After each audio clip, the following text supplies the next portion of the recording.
Damos la bienvenida a las personalidades que nos acompañan como parte de esta gira nacional Desaparición Forzada en México, caso Gabriel Alberto Cruz Sánchez y Edmundo Reyes Amaya, un crimen de lesa humanidad.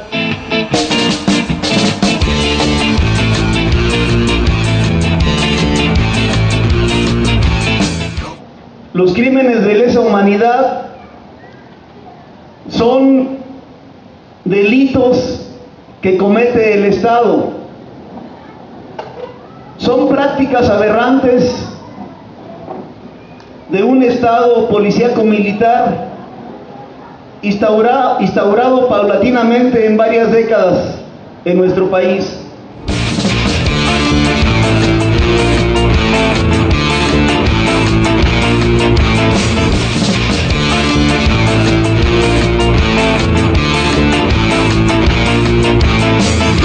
Los detenidos desaparecidos tienen rostro, tienen nombre, tienen apellido, tienen una vida. Y que al momento de que se cometen las desapariciones forzadas en el país, el Estado niega la personalidad jurídica, viola el derecho a la vida, a la integridad física y psicológica de la persona. Pretende borrar la memoria y el rostro de los detenidos desaparecidos. Y eso es contra lo que debemos de luchar, erradicar esta práctica de la desaparición forzada, pero darle nombre, darle voz a todas esas personas que han sido detenidas desaparecidas. Porque vivos se los llevaron y vivos los queremos. La desaparición forzada puede definirse según las diversas convenciones internacionales en la materia, como la Convención Interamericana sobre Desapariciones Forzadas o la Convención de la ONU para la protección de todas las personas contra las desapariciones forzadas, o el mismo Estatuto de Roma de la Corte Penal Internacional, como una privación de la libertad de una persona, cualquiera que fuere su forma, por agentes gubernamentales o agentes del Estado de cualquier sector o nivel, seguida de la negativa a reconocer esa detención o esa privación de libertad, o seguida de la falta de información, o seguida del ocultamiento del paradero de esa persona, o seguida de la negativa a proporcionar información sobre el paradero o la suerte o destino de la persona desaparecida. Con lo que la persona desaparecida se encuentra en absoluto desamparo, en completo desamparo, completamente alejada de la protección o del amparo de la ley. Ahora, si ustedes se dieron cuenta en el momento en el que estaba esbozando esta definición, indiqué que se trataba de agentes del Estado. Pero también la desaparición forzada puede ser cometida por agentes particulares que actúen con el asentimiento, con el consentimiento, con la tolerancia, con el apoyo, con la aquiescencia de agentes del Estado.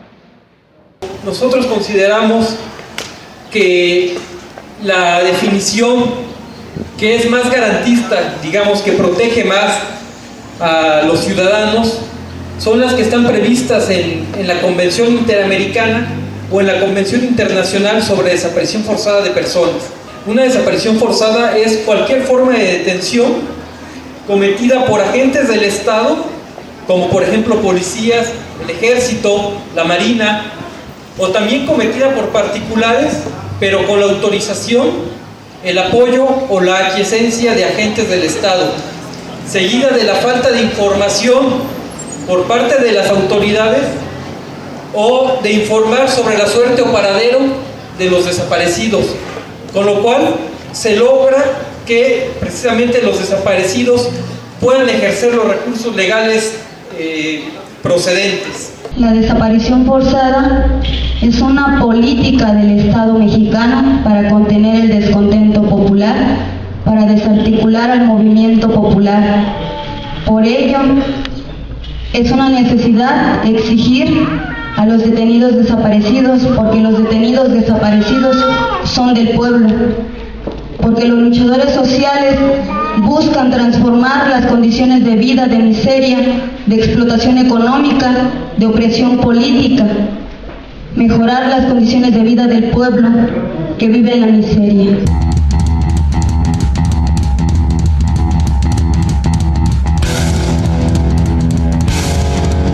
Los antecedentes que se tienen ubicados o registrados son en el estado de Guerrero en contra de personas que estaban organizados en la sierra de Guerrero. Después, en los años 70, pues se viene toda esta ola de represión por parte del Estado mexicano en contra de los grupos guerrilleros, también en el estado de Guerrero, del Partido de los Pobres, de la Asociación Cívica Nacional Revolucionaria, y posteriormente se empieza a extender a gran parte del país.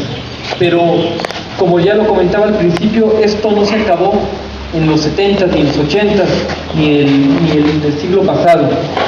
¿Por qué está pasando esto en Michoacán, en Oaxaca, en Guerrero, en la mayor parte de la República Mexicana?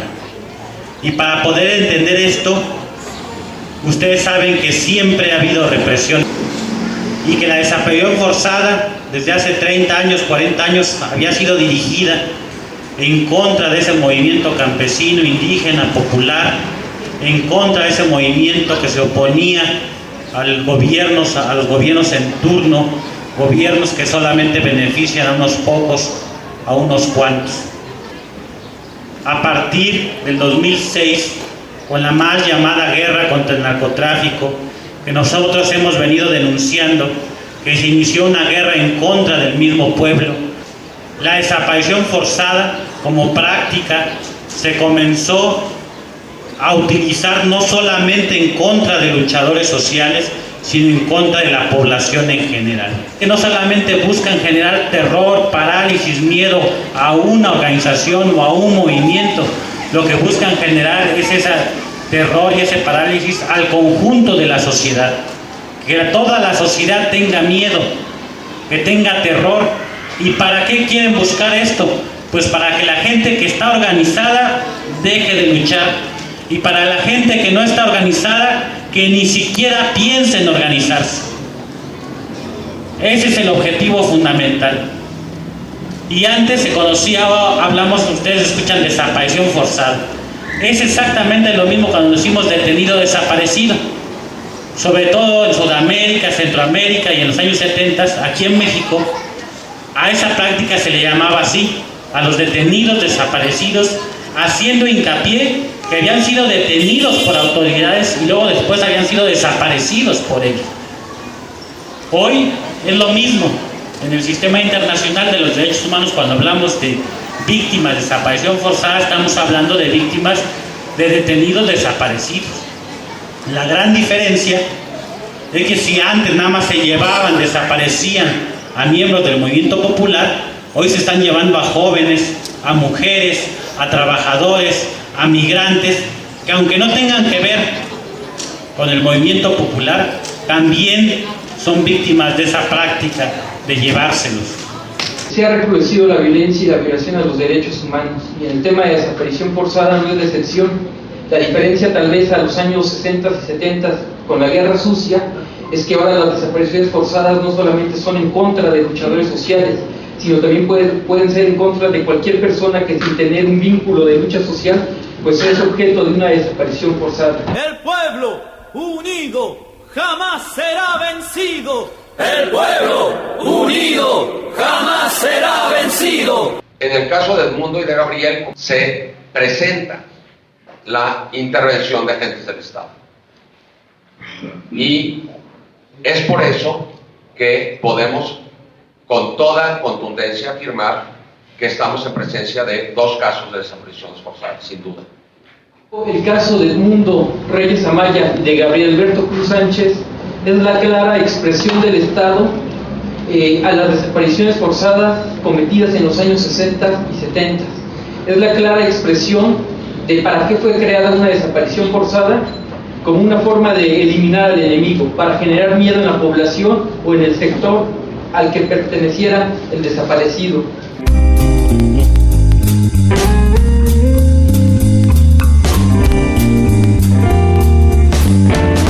Una desaparición forzada sería un error verla como un simple delito, como un simple crimen. Una desaparición forzada, yo creo que es esencial que tengamos claro que implica, más allá de un delito, una violación a múltiples derechos humanos. El primero es la libertad personal del desaparecido. El segundo puede ser la vida o su puesta en peligro, porque hay desaparecidos que después son presentados.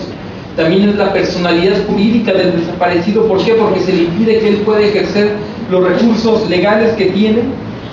También se invade o se viola la seguridad personal de la persona desaparecida, pero también algo esencial, y aquí ustedes díganme si no, el reflejo y la violación en la esfera familiar, en los derechos de la esfera familiar de los desaparecidos, pero también de la sociedad. Si no, ¿por qué estamos todos aquí interesados por estos temas? Por eso es que hay ciertas interpretaciones jurídicas en el sentido que una investigación sobre una desaparición forzada no puede ser una investigación que se oculte a la sociedad. Tiene que ser una investigación abierta, precisamente por el interés social de saber qué ha pasado con los desaparecidos, sobre todo tratándose de un tema en donde hay múltiples violaciones a derechos humanos.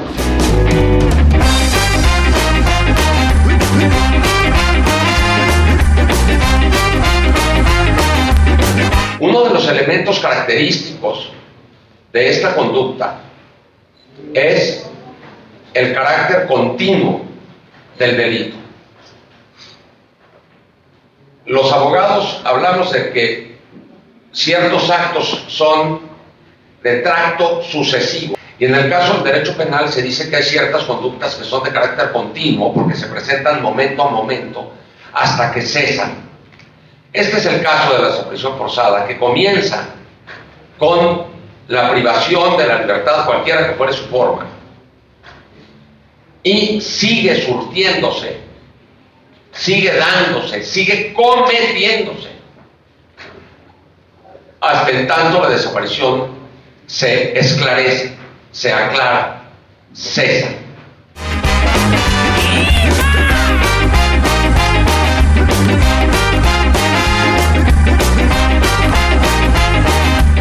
Pues cuando se conoce, más allá de toda duda, la suerte o el paradero de la víctima.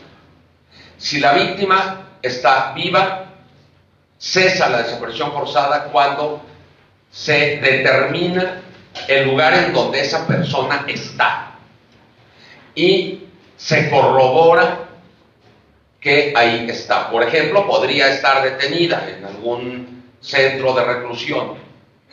Bueno, pues entonces en ese momento la familia tendría que visitar a su familiar y decir, bueno, pues aunque está detenido y a lo mejor arbitrariamente, pero ya esto ya deja de ser desaparición forzada porque sabemos que ahí está. O si por desgracia hubiera perdido la vida la víctima de la desaparición, hasta saber más allá de toda duda que los restos se han localizado y que corresponden a la persona que se busca. No hay amor por la gente, no tienes corazón, en su texto estás todas las... No es posible decirle a un familiar o a una persona, a un ser querido de una persona desaparecida, que ya le dé vuelta a la hoja, como el increíble, la increíble expresión que hizo el expresidente Fox hace no muchas semanas, hace no muchos días, diciéndole a los padres de los chavos de Ayotzinapa, pues que qué bueno que querían tanto a sus hijos, pero pues que ya la vida tenía que seguir, que ya le dieran la vuelta a la hoja. Bueno, eso es absolutamente no tener la menor consideración humana hacia una persona que se encuentra en esa situación de desesperanza, de desesperación, de angustia, por no saber en dónde está o qué le pasó o qué le está pasando. El efecto psicológico de no esclarecer un caso de desaparición forzada es la prueba más clara de que este crimen es un crimen de carácter continuo. Y no lo decimos nada más desde la perspectiva, digamos, jurídica, sino desde la perspectiva humana. Quien platica con personas que tienen un familiar o un ser querido desaparecido, se da cuenta de que esas personas mantienen siempre esta sensación de angustia de no saber en dónde está. Por lo que no es digno, es una revictimización, es una ofensa, es un insulto que autoridades o no pretendan decirle a cualquier familiar de una persona desaparecida cuyo caso no ha sido esclarecido más allá de toda duda, que ya le den la vuelta a la hoja y que ya no piensen en eso y que la vida tiene que seguir. Porque, como muy bien Margarita, y me consta en el caso de Nadine y de Margarita, que han hecho de su vida, de parte de su vida, de importante parte de su vida, la búsqueda de su familiar, de su hermano y de su padre. Y con todos los costos que esto significa, porque además de que tienen que seguir trabajando para ganarse la vida, dedican importantes días y horas en viajes, en entrevistas, en tocar la puerta con las autoridades para poder tratar de avanzar en el esclarecimiento de su caso.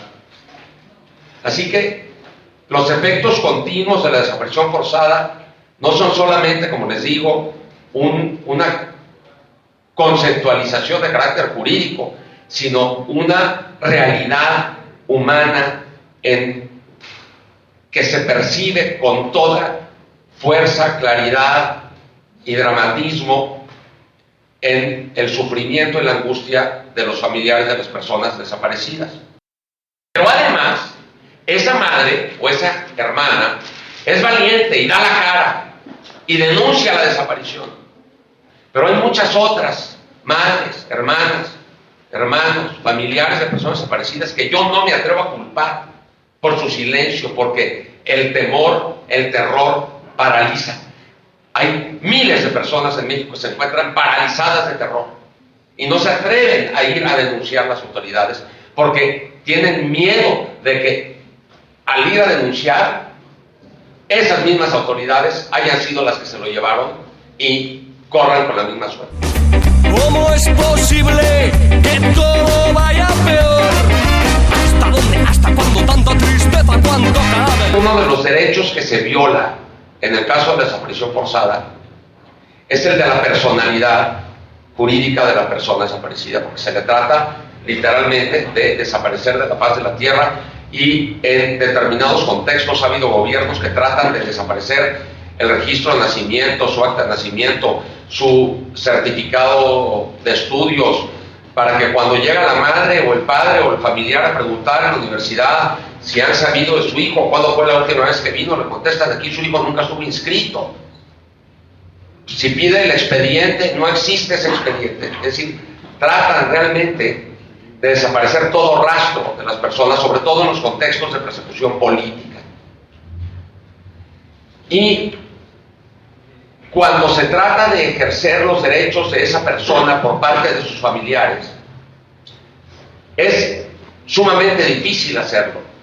Si la persona desaparecida, por ejemplo, tenía una cuenta en un banco con alguna lana que pudiera ayudar a solucionar las necesidades básicas de la familia por algunas semanas o por algunos meses, y se acerca la esposa de la persona desaparecida al banco y dice: oiga, aquí está la boleta o la libreta de la cuenta de ahorro de mi marido, ahí hay 8,000 pesos que quiero retirar. Dice: no, pues tiene que venir su marido. No, pues es que mi marido no sabemos en dónde está, lleva mucho tiempo desaparecido. Dice, bueno, no le dejó un poder. Pues no me dejó un poder. Bueno, entonces déjame hablarle al abogado del banco a ver qué se le ocurre. Y el abogado del banco, que carece de sensibilidad por no conocer el contexto de la situación, dice, bueno, pues que vayan ante el juez de lo civil y que pidan una declaración de muerte presunta para que entonces ya con esa declaración se pueda abrir la sucesión de la persona y entonces puedan sacar el albacea, puedan sacar el dinero de la libreta, o ya puedan vender el terrenito, o ya se realicen los trámites del crédito del Infonavit o del crédito hipotecario con el banco, se cobren las pensiones. Dice, no, dice la madre, o dice la hermana, o dice la hija, no, yo no voy a ir al juez ni ante nadie a decirle, oiga, por favor, ¿podría usted declarar presumiblemente muerto a mi papá o a mi hermano? Claro que no, porque vivo se lo llevaron y vivo lo quiero de regreso. Yo no voy a pedirle a nadie que declare muerto a mi familiar. Yo quiero que se presuma vivo y que se le respete su derecho a la personalidad, que es uno de los derechos que se le violan a la persona desaparecida, pero que además afecta también a los seres queridos de las personas desaparecidas. Esto podría solucionarse en cierto grado, en cierto nivel, en cierta medida, mediante legislación adecuada de carácter civil en todos los estados de la República, mediante un procedimiento de declaración de ausencia por desaparición, en donde un juez pueda declarar que una persona se encuentra ausente por desaparición, con efectos similares a los de la declaración de muerte, pero sin decir esa frase indigna, y que le permita entonces a los familiares poder ejercer los derechos que les corresponden, por ejemplo, como madres o padres de personas menores de edad, de niños y niñas, sobre los que hay que ejercer la patria potestad y que en ocasiones se requiere de la firma de ambos padres.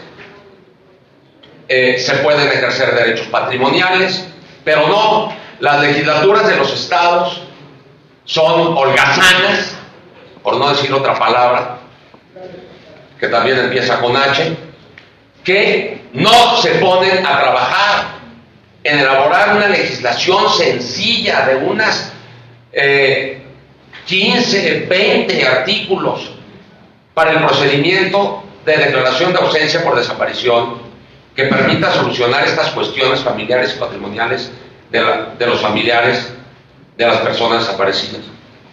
Nunca tuviste mi corazón, mi respeto por toda la gente, no le dabas valor, libros donde no. En México, en el año 2010, solamente 7 estados de la República tenían tipificado el delito de desaparición forzada. Hoy, después de muchas luchas de familiares, de organizaciones populares, de organizaciones de derechos humanos, cerca de 23 estados tienen tipificado el delito de desaparición forzada. Sin embargo, en la mayoría de ellos está mal tipificado, porque no reconocen que cuando las autoridades mandatan a particulares a desaparecer, no reconocen esta figura como desaparición forzada. En desapariciones forzadas, actualmente hay una gran discusión. Está por aprobarse una ley general contra desapariciones forzadas. Y en esa discusión estamos porque uno nada más quiere ponerle ley general contra las desapariciones. Y nosotros, nuestra posición es que debe que ser una ley contra las desapariciones forzadas. E inclusive en el caso de Ayotzinapa, el gobierno no ha acusado a los que tiene detenidos, a los 100 detenidos, ninguno tiene la acusación de desaparición forzada.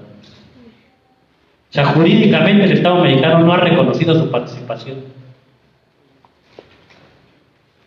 Y vamos a pelearnos para que en la ley exista una ley contra la desaparición forzada. Peña Nieto toma posesión el 1 de enero de diciembre del 2012. Promulga la ley de víctimas el 9 de enero del 2013. Se reforma la ley general de víctimas en abril del 2013. Y da un año para que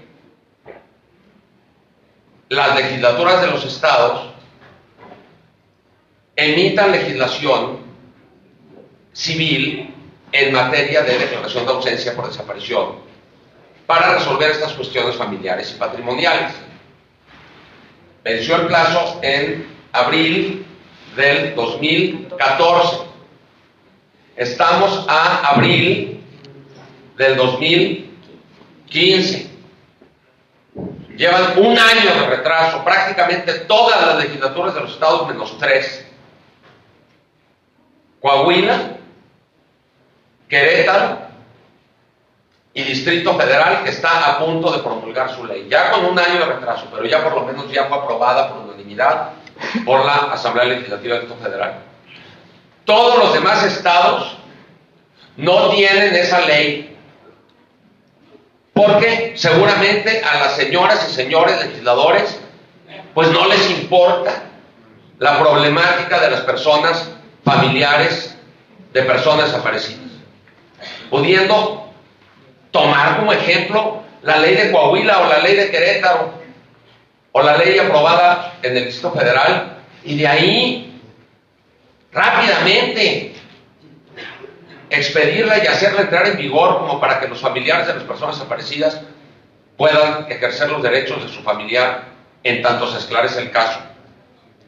Este es otro elemento que demuestra la naturaleza continua de esta conducta delictiva tan espantosa que se refleja en la realidad, en la vida de las personas.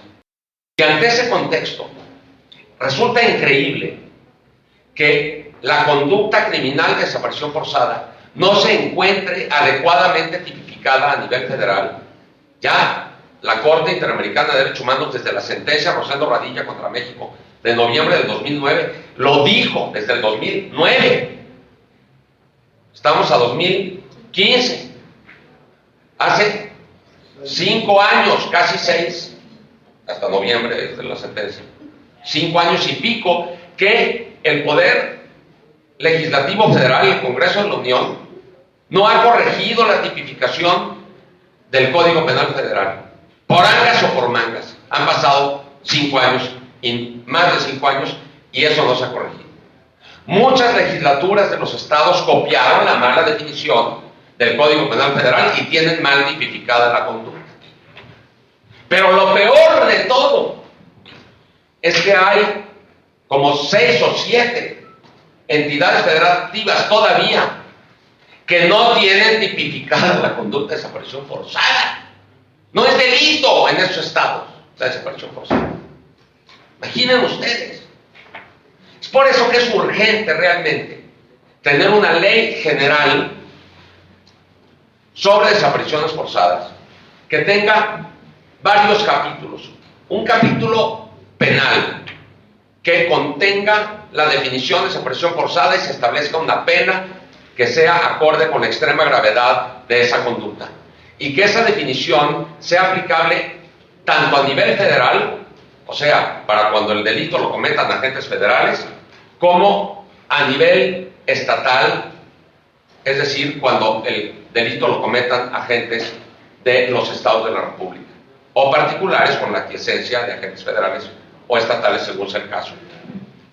Y que se subsane la omisión de quienes no tienen tipificado el delito, o se subsane la deficiencia de aquellos estados que lo tienen mal descrito, mal tipificado.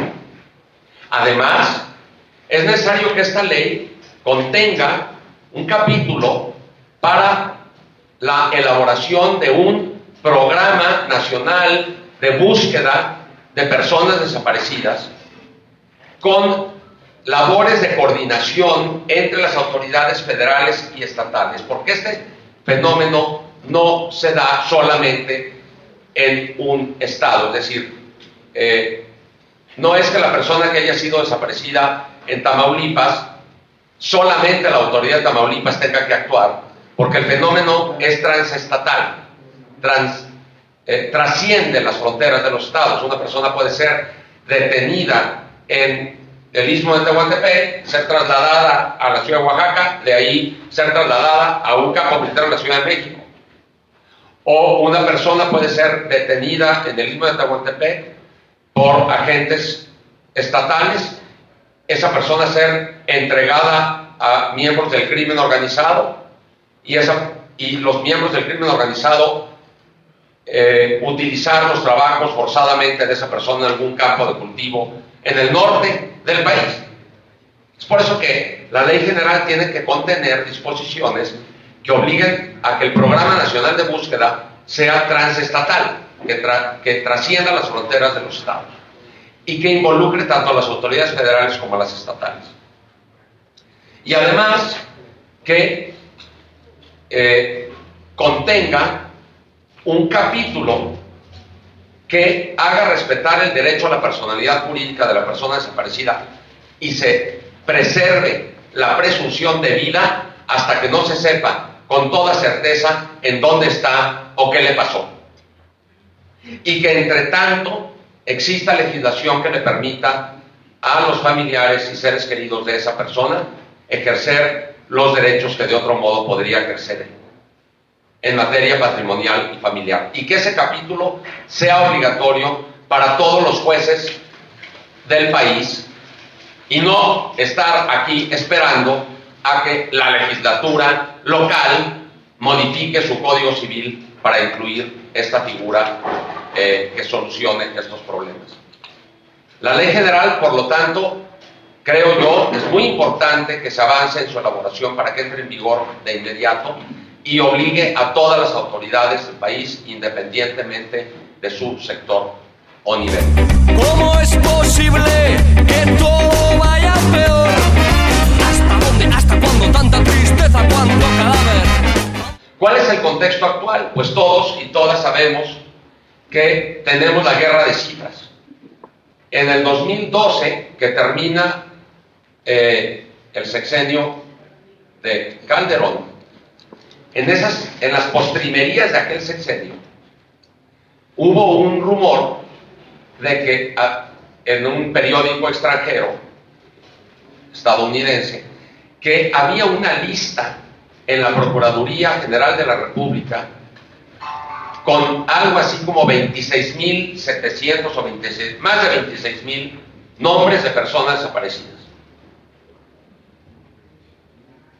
A pesar de que ya un periódico lo había dado a conocer, el gobierno de Calderón nunca dio a conocer la lista, ni nunca dijo cuántas personas desaparecidas tenía su gobierno registradas, y se fue a dar sus clases a Harvard sin darle a conocer a la población esa realidad. En los albores del sexenio de Peña Nieto se da a conocer, se reconoce que sí existe esa lista, que ya apareció finalmente en la Procuraduría General de la República y que en efecto tiene más de 26.000 nombres. Luego se empezaron a depurar esa lista. Hace no tantas semanas se ha dicho que se cree que el gobierno oficialmente reconoce alrededor de 22.000 personas desaparecidas, pero como les decía yo, en virtud del subregistro se sabe que ese número seguramente es mucho mayor. ¿Y por qué nos atrevemos a afirmar esto? Pues porque yo conozco madres y esposas de personas desaparecidas que se les pregunta: oye, ¿tú perteneces a alguna asociación de familiares? Pues sí pertenezco a esta asociación de familiares. ¿Ahí cuántas personas desaparecidas tienen registradas? Pues ahí somos, digamos, 80 familias las que estamos organizando. De las 80 personas desaparecidas que agrupan a esta organización de familiares, ¿cuántas de esas personas están en la lista oficial? Y ellas mismas te dicen: mi familiar no está en esa lista. Ya con ese familiar me puedo atrever a decir que esa lista está incompleta. Sí que sabemos que son muchos más de 22.000, por supuesto. ¿Cuántos? No sabemos, pero de que son más, muchos más, sí lo sabemos. Descontrol, hay descontrol, hay descontrol. Si no tiene... Lo más importante importante, desde luego, la localización de las personas, pero también la sanción de los responsables, después de un debido proceso legal, claro. Pero hay que investigar quiénes fueron, después de capturarlos, detenerlos, después llevarlos a juicio, que se conduzca un juicio con todas las garantías del debido proceso legal, y si resulta que se demuestra su responsabilidad penal, que se le sancione, imponiéndole una pena que sea acorde con la extrema gravedad. Por desgracia, el grado de impunidad de la desaparición forzada en México no es simplemente generalizada, es prácticamente absoluta. Es prácticamente absoluta la impunidad para los perpetradores de la desaparición forzada. Tenemos decenas de miles de personas desaparecidas. Eso hasta el gobierno lo reconoce. Y las sentencias por desaparición forzada que se encuentren firmes, que sean cosa juzgada, probablemente, no, con toda seguridad, diría yo, los podemos contar con los dedos de las manos y nos sobran dedos. Eso es prácticamente absoluta impunidad. Y esto es algo que debe de solucionarse no solamente a través de una buena ley general, sino a través de la voluntad política. Querer realmente hacer justicia y no querer solapar y encubrir a los perpetradores.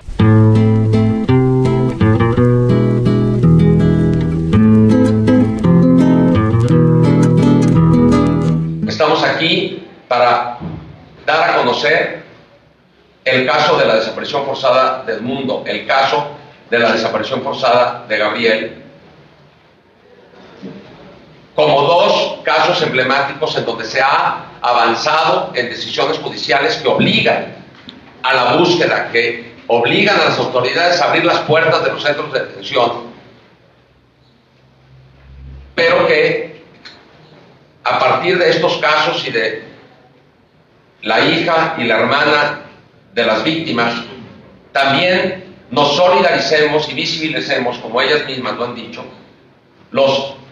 las decenas de miles de casos de otras personas que no son simples cifras, sino que son personas con nombre, apellido, familia, seres queridos e historia, que debemos honrar su dignidad y que es para ellos que este tipo de actividades se realizan. La lista es interminable y dolorosa. Gabriel Alberto Cruz Sánchez y Edmundo Reyes Amaya la encabezan porque en ellos convergen varios aspectos jurídico-políticos que bien pueden colocarlo como el caso más emblemático. En similar situación se encuentran Daniela y Virginia Ortiz Ramírez, el indígena chatino Lago Juárez, el defensor de derechos humanos Francisco Paredes Ruiz, el profesor Carlos René Román Salazar, el defensor de derechos humanos Teodulfo Torres Soriano, el periodista Ramón Ángeles Zarpa, el activista político Gabriel Gómez Caña y los más de 110,000 casos existentes en el país. Todo detenido desaparecido por motivos políticos implica que entendamos que no se desaparece por ejemplo, a un comunista por ser comunista, ¿no? Sino por el proyecto político que representa.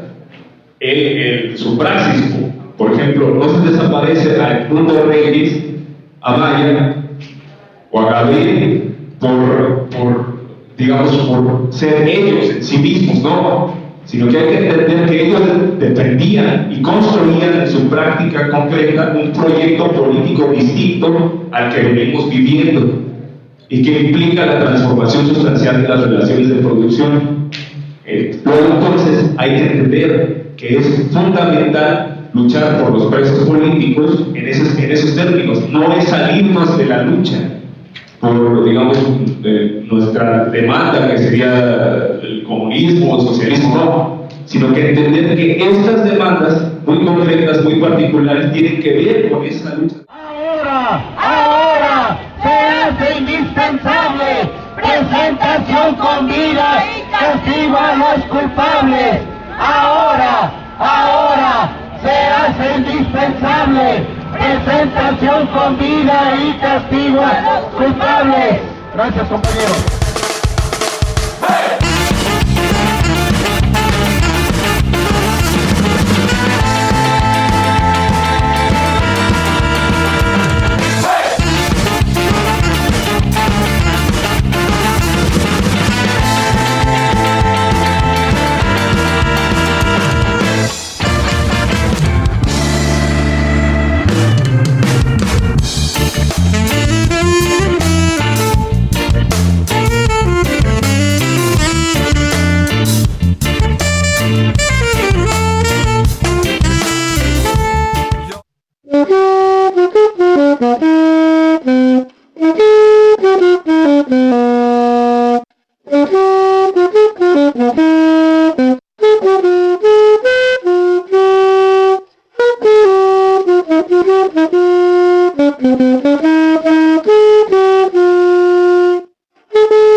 Thank you.